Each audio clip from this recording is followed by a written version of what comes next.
Hey there, winos. This is Vince.Wine. I continue to have a craving for old world wines. We're going to Italy. I've got Ruffino Riserva Chianti Classico on today's Wine Lab.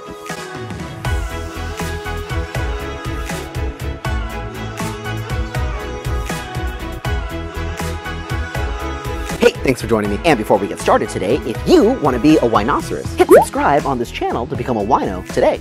I put out new videos every single Saturday, so be sure to hit this bell icon to stay notified for more great wine content. Okay, I was looking for some kind of nice, inexpensive Italian wines here. I personally love Sangiovese, and that means that I love the wines from the Tuscany region. So let's get a look at our map. Tuscany is really the region that's famous for wines made from the Sangiovese varietal. Now, the overarching region in Tuscany known for the Sangiovese grape is Chianti. Therefore, the wines on the label will be known as Chianti. And then there are several sub-regions. I want to say there's like 12 sub-regions, all built of Chianti. So today I have a wine from Chianti Classico region with the Riserva designation by Ruffino. And this is not to be confused with Chianti Ruffina, which is yet another sub-region of Chianti, which, by the way, the Ruffino region is actually the highest altitude in Chianti, and it is the coolest climate as well. So I might have to check out one of those. That could be interesting. But this is Ruffino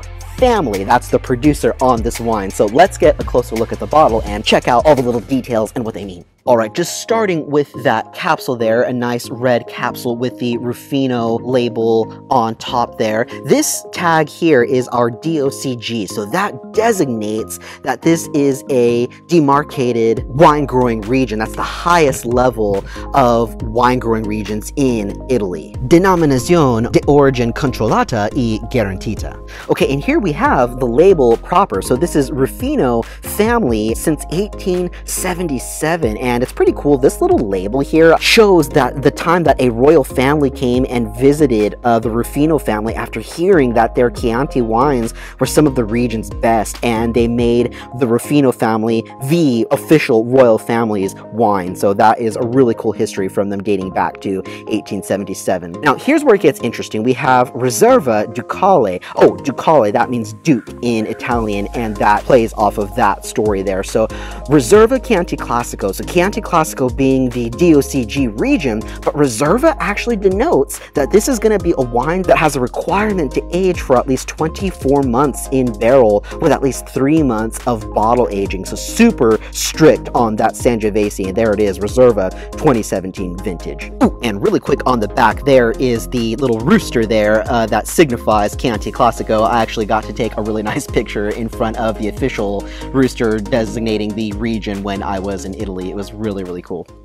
So this was sub $20, I think it was about $19, and I went with this wine because it is sort of #1 on Vivino for inexpensive Chiantis, and when I look up like the top selling inexpensive Chiantis, this always pops up. So I wanted to give it a review and see if it was really worth it.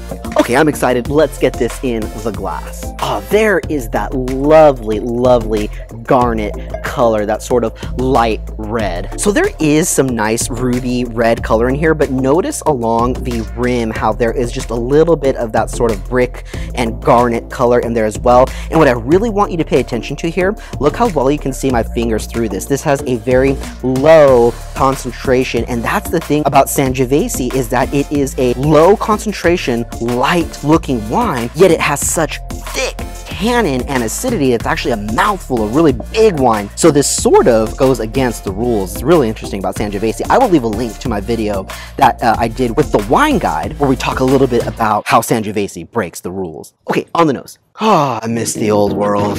That is like cherries as the day is long. Right away, I get this dry, rustic fruit in there. There is a kiss of white pepper spice, a little dry rose petal, a little pomegranate, a little asphalt in there, or tar as well, with medium intensity here on the nose. This wine is actually aged in Slovenian oak. I got a really cool shot with some of those huge Slovenian oak tanks as well. And then goes into neutral oak barrels for a while. It also is, some of it is blended in stainless steel, and the rest is done in concrete vats. So you've got this mix of minerality, oh, stony minerality, that's what I'm getting here too, like gravelly minerality. You've got this mix of neutral oak just to give it these rustic flavors and tertiary aromatics in there like leather. And then the big Slovenian oak tanks and then the stainless steel for some crispness in there as well. So let's see how much that shows on the palate. Okay, here's the thing.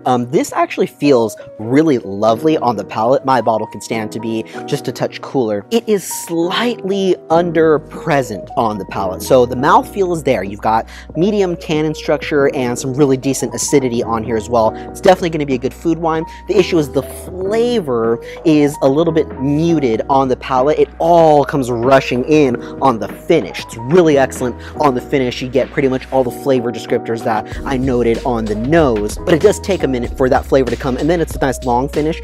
I just lose it a little on the palate, but what makes up for it is the nice mouthfeel. You know what the word is for this? It is silky. It is so silky on the palate. It really is a delight to swash around and hang on to. And that's about it. I also saw the Oro when I was picking this wine up, and that is the exact same producer. It's also a Riserva, but they treat it with a little bit different oak in the winemaking process, and that one goes for about 34. I may want to try that one next just to see if I get a little more happening mid-palate. But otherwise, I'm perfectly happy with this, and for $19, this is a pretty nice Chianti. If you enjoyed what you saw here today, please leave me a like. That helps so much. Don't forget to share this video with your wine friends. And until next time, winos, drink safe and drink well. Cheers.